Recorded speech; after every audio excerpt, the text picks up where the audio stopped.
Back to news. Vakeel Saab ఏపీకి CM సాబ్ అవుతారా అంటే అవునని అంటోంది బీజేపీ. అనడమే కాదు, 2023 ఎన్నికల్లో బీజేపీ జనసేన కూటమి తరపున పవనే ఆంధ్రప్రదేశ్ ముఖ్యమంత్రి అభ్యర్థి అని స్పష్టం చేసింది కమలం పార్టీ.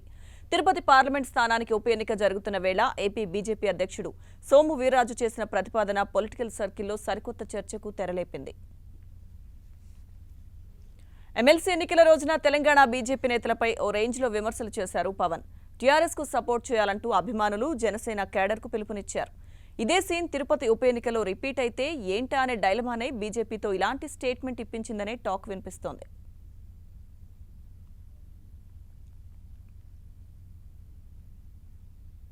ఒక విషయాన్ని మోడీ గారు వారి దగ్గరికి వెళ్ళినప్పుడు పవన్ కళ్యాణ్ గారు కలిసి వెళ్ళిన తర్వాత మోడీ గారు చెప్పారు, వీర్రాజు మనం పవన్ గారిని ఎప్పుడు కూడా జాగ్రత్తగా చూసుకోవాలి.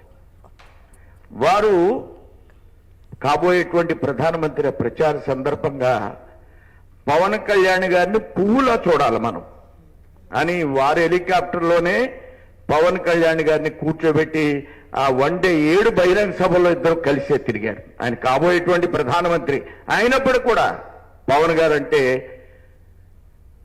వారికి, అలానే ఇవాళ ఉన్న హోమ్ మినిస్టర్ గారికి కొన్ని అంశాలు నా దృష్టిలో ఉన్నాయి. ఇవి ఈ సందర్భంలో నేను మాట్లాడను. వారిని గౌరవించాలి, ఆయన్ని రాష్ట్రానికి అధిపతిని చేయాలన్నటువంటి ఆలోచన ఎప్పుడూ పార్టీలో ఉంది.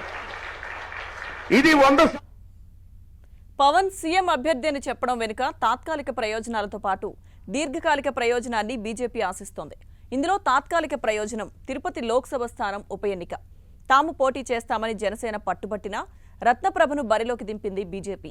తిరుపతి సెగ్మెంట్లో కాపు సామాజిక వర్గం ఓట్లే ఎక్కువగా ఉన్నాయి. దీంతో పవన్ మద్దతు ప్రచారం బీజేపీకి అవసరం. కాబట్టే జనసేనానిని దువ్వుతోందనే వాదన వినిపిస్తోంది. పవన్ సీఎం అభ్యర్థి అనే స్టేట్మెంట్ ఉప ఎన్నికపైన ప్రభావం చూపిస్తుందనే వాదన కూడా ఉంది.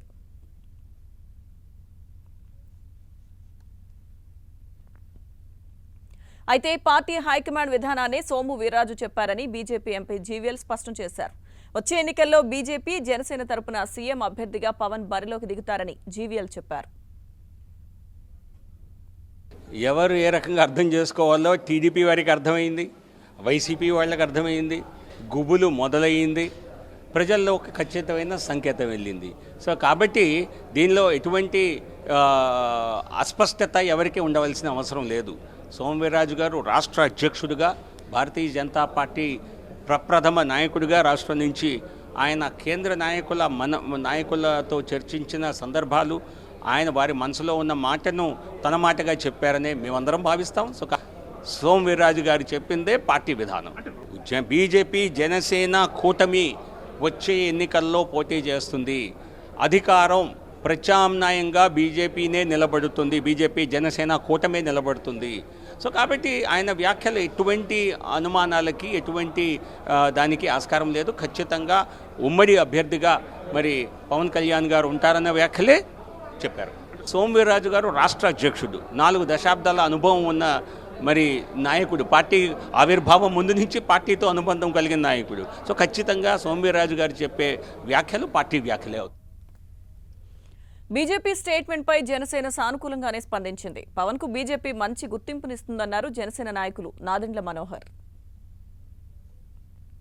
ఢిల్లీలో అక్కడ ఉన్న నాయకత్వం పూర్తి స్థాయిలో పవన్ కళ్యాణ్ గారిని నాయకులు చేయాలని, పవన్ కళ్యాణ్ గారిని ఇంకా ముందుకు తీసుకెళ్లాలని, పవన్ కళ్యాణ్ గారు నిజాయితీగా కష్టపడే మనిషి, రాజకీయాల్లో ఇటువంటి వ్యక్తి ఎవరు లేరని మనస్ఫూర్తిగా నమ్ముతున్నారు ఢిల్లీలో ఉన్న నాయకులని మీకు మనం చేసుకుంటున్నాను. అటువంటి నాయకత్వం ఈ రాష్ట్రం వైపు చూస్తున్నప్పుడు ఇంకెవరున్నారు పవన్ కళ్యాణ్ గారు తప్ప?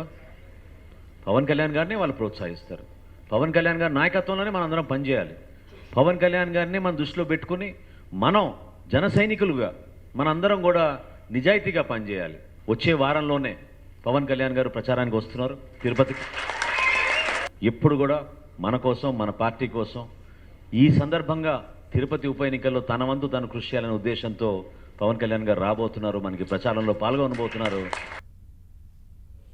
ఏపీలో బీజేపీ జనసేన కూటమి సీఎం అభ్యర్థిగా పవన్ కళ్యాణ్ ప్రకటించడంపై అంబటి రాంబాబు స్పందించారు. పవన్ ని సీఎం అభ్యర్థిగా ప్రకటించడం వాళ్ళ ఇష్టమన్నారు. మాటలు ఎన్నైనా చెప్పొచ్చని, సాధ్యం అవ్వాలిగా అంటూ ఈ విషయాన్ని తేలికగా తీసిపడేశారు అంబటి. బీజేపీ వాళ్ళు పవన్ కళ్యాణ్ ముఖ్యమంత్రి అభ్యర్థిగా ప్రకటిస్తారు. శభాష్. బీజేపీకి ఎన్ని సీట్లు ఉన్నాయి, పవన్ కళ్యాణ్ గారు ఎన్ని చోట్ల గెలిచాడు, వాళ్ళ అభ్యర్థి బీజేపీ ఉంది. నేను కూడా ప్రకటించవచ్చు, ఏం పోయింది? సాధ్యాసాధ్యాలు గమనించుకోండి, ఏయో మాట్లాడుతూ ఉంటారు. దాని గురించి పెద్దగా కామెంట్ చేయాల్సిన అవసరం కూడా ఉందని నేను అనుకోవడం. అయితే పవన్ ను సీఎం అభ్యర్థి అని ప్రకటించడం వెనుక బీజేపీ దీర్ఘకాలిక ప్రణాళికనే రూపొందించిందని చర్చ జరుగుతోంది. ఇటీవల జరిగిన మున్సిపల్ ఎన్నికల్లో జనసేన ఓటు బ్యాంక్ ఏంటనే విషయంపై బీజేపీ స్పష్టమైన అంచనాకు వచ్చింది. తమ ఓటు బ్యాంకుకు పవన్, జనసేన చరిష్మా కలిస్తే ఏపీలో బలమైన శక్తిగా ఎదగొచ్చన్నది బీజేపీ దీర్ఘకాలిక ప్రణాళిక. ఏపీలో రాష్ట్రంలో కాపు సామాజిక వర్గం రాజకీయాల్లో బలమైన శక్తిగా ఉంది. పవన్ కళ్యాణ్ సీఎం అవుతారనే ఉద్దేశంతో కాపు సామాజిక వర్గం ఓట్ల పోలరైజేషన్ జరిగే అవకాశం ఉంటుంది.